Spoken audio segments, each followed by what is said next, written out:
Hello and welcome to Black News Channel Sports. I'm James Hill. We are joined by an HBCU to NFL legend. His name is Parnell Pater Dickinson.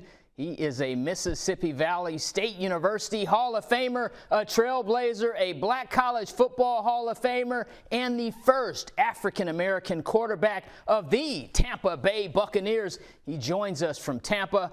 Sir, take us back to Brighton, Alabama, where your story begins. Yes, but first I'd like to just give a condolences to one of the Valley greats, Curtis D. Bunley, who passed away this week, who was a great athlete at Mississippi Valley. I want to send my condolences from my family to his family and the Valley family condolences on his passing away this weekend. But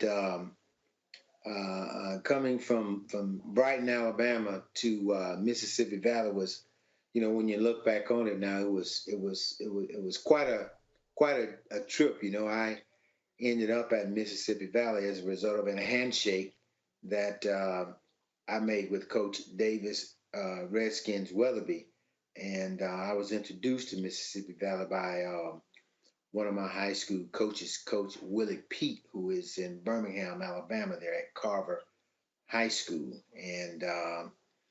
and then the story just go from there. I made a commitment. I shook his hand one night, and as a result of me shaking his hand, there were other schools that I probably could have gone to, but because I had made a commitment to Coach Weatherby in the way of a handshake, my father made me honor the handshake, and so that's kind of how I ended up at Mississippi Valley, and it's probably was and not probably, but it was the best decision that my father ever could have made for me, because he put me in the hands of somebody that did exactly what he told my parents that he was going to do, that he was going to take care of me. He was going to make sure I stayed disciplined in the same type of environment that he had me in, and that I was going to come back, I would have my degree, and I would be a young man. And he did exactly what he told my father that he was going to do.